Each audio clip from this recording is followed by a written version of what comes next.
Quite excited, guys. Ready for table topics. We're at 7:20 right now. We will probably have a chance for maybe 3 table topics, maximum 4. Who is going to be the first volunteer? Let me see you. Come on. Who's going to raise your hand real quick? And I'll know we got no time. Pick out. Tell me your name. All right. Wonderful. I saw Kendall jumped in first, and then Ola is next. Kendall is going to come first. Make sure you unmute yourself, Kendall. And if you are, bravo. I am going to write the question in the chat. Everyone can see. Name top 5 things you're thankful for in spiritual, heart, relational, and or performance areas. Name 5 things you're thankful for. Thank you, fellow Toastmasters and most welcome guests. 5 things that I am most thankful for: spiritual, heart, relational, and or performance areas. I discuss this with my husband a lot. I am very grateful that we are as blessed as we are. I am blessed that I have a relationship with my husband as long as I have. So that's my number 1 thing. I was just talking with my sister, and I was sharing with her that we have been married pretty close, I think 28 years. We're going on 30 years. And she said, you know, you're an odd duck. You're weird, because most people aren't together that long. And she was kind of lovingly teasing me. And I said, yeah, I like being weird. You know, it's pretty cool. So I'm grateful for the relationship that I have with my husband. Performance areas, I'm grateful for being quick to learn. When I first started at the company that I'm at, I was a non-traditional student of sorts, and I was told, hey, I know you're accustomed to reading owner's manuals and stuff. Just push a button. It won't break. It's okay. So because of that wisdom, that guidance that was given to me, I am very comfortable with making mistakes now, and I just dive on in. So as far as performance, I'm a quick learner. Oh, last 3 things. I'll go quick. As far as heart, I would say I am grateful for my family, my children. I love that I have that strong sense of family. We've instilled that with each other. And the 4th thing, I would say I'm grateful for nature. You know, that's kind of encompassing all the areas there. I love getting out with my dogs and just taking in the creation that is. And the 5th thing, I'm grateful for you guys. You guys make me think on my toes. I love this. It makes me get rid of the ums, ums, uhs that my husband's counting right now, and it's awesome. So thank you. Bravo, bravo. Certainly revitalizing for everyone. Thank you, great job. I want you to realize that you cannot be thankful and anxious at the same time. If you're thankful, you will overcome a lot of anxieties.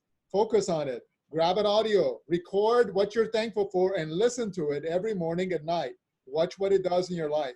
I was updating my thank you notes recently, and I was amazed that yesterday, when I started, 45 minutes later, I was still going on just to update my thankful notes. Try that. See what it does in your life. Thank you very much. Great job, Kendall. Really appreciate that. Next, Ola is going to be next. Ola, would you unmute yourself? Wonderful.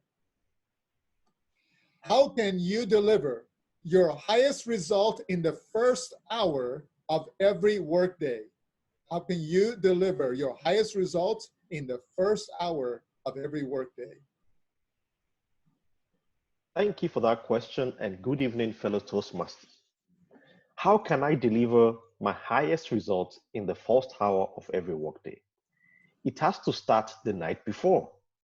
The night before, I must make sure that I'm well rested and I have a vision for the next day.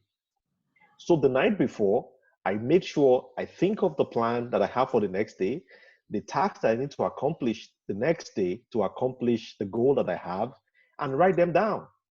Plan an action item, have my to-do list ready, pasted on my computer, such that when I wake up, I'll be ready to hit the ground running.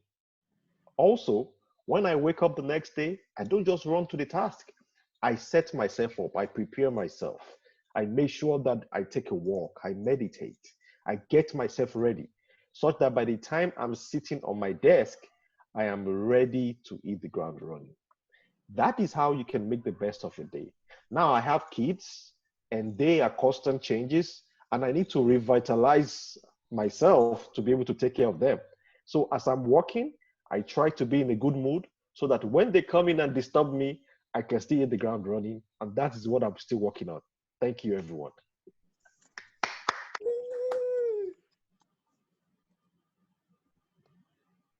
Great job. Thank you, Ola, for that. Who is going to be next? I love it. I love how we're taking this. Make sure that you think about this, by the way, because if you want to add high value to your company, if you want to have less exhaustion in your life, deliver your highest value in the first day and watch what happens to your life going forward with that high productive, hitting out of the park, momentum kicking, inertia breaker. Who is next? I'm looking for hands. Who is next? All right, Jorge, please unmute yourself. Jorge, I love it. Congratulations. Well, this is going to be an easy question. Wow.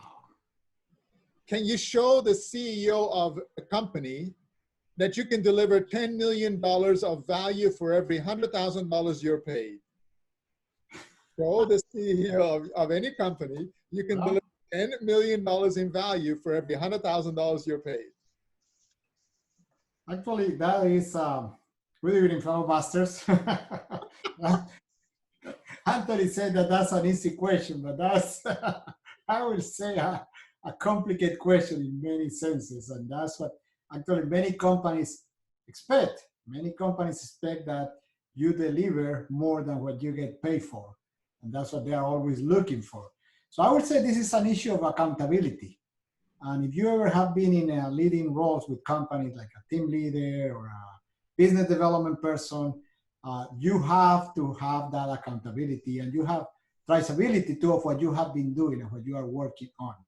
That's very important. You have to establish your goals very clearly, not only for yourself, but also with your boss, and have very clear goals that you can working on. And then stay accountable for those goals and keep track of those goals on, I would say, on weekly basis, monthly basis, to make sure that you are moving in the right direction. That is very important when you have to deliver that kind of high profit goals in your job. And I would say, unfortunately, and you may not agree with me on that word, but in today's business environment, most people are mostly about the bottom line. Many companies have get away from performing good job or good work or interesting project, and it's all about satisfying the investors and satisfy that bottom line. And that's all, in many cases, not every single company, many companies, that's what all they care about. So it's important that you understand the goals of your company and that you work toward, complying with those professional goals and company goals that you have to achieve. And I think that's the way I will approach that, to prove to my boss that I can, that I'm worth every single dollar that he's paying me off. Thank you. Good job, Jorge. I know that wasn't an easy one for most people. I will tell you that if you know your executive is thinking this way, thank them. Because executives who are getting $10 for every dollar they're paying you, $100 for every dollar they're paying you, they're the ones that can keep your company afloat. They can make sure you have a job. They can make sure you can get promoted, because the more value you're adding, the more income they're bringing to the company, the more they can share with you and with others. Right. Ask your executive to do this, and you help your executives to deliver that kind of value for every dollar that's paid to every professional. Wonderful. My last question of the night, I believe we might have time for one more question. Who is going to be that person that will take this on? Danny, would you like to take it on?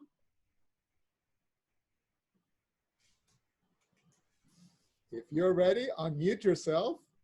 Sure. All right, I love it. I love it. Welcome. This is going to be your question. I'm putting it on the chat. Name 3 ways you can increase interdepartmental harmony. Name 3 ways you can increase interdepartmental harmony. All right. So 3 ways to increase interdepartmental harmony. That's a tough question. I'm not sure I've ever thought about that. I would say, thinking of the experience I have had at working at my company, and I'm just gonna, think about things that would make us better.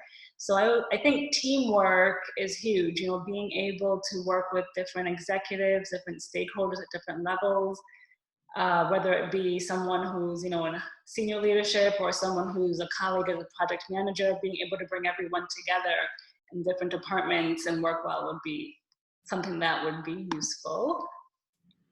Another way that we could increase harmony would be, I think, through sharing resources. I think specifically about reporting resources. We tend to always not know who to go to for certain reports, and if we kind of had a better plan, if everyone was willing to share the information that they got, that they came up with on their own, I think that would definitely help us all get to the same end goal and help us function more succinct as a team. Thirdly, I have to think about one additional way. I would just say through communication, open communication, like an open door policy, being able to express your thoughts and communicate with anyone freely, not feeling like you're gonna have backlash or negative feedback, just a really positive environment to be able to share your thoughts and foster improvements and developments. Thank you. Wonderful, wonderful, great job, awesome. Just to give you a tip, these questions are things that I utilize with executives to help for them to gain the maximum return on investment for professionals. I want everyone to think about that. Just because you were not in the spotlight tonight does not mean you don't want to be prepared for this and plan this out in order to add the value that you do in your company.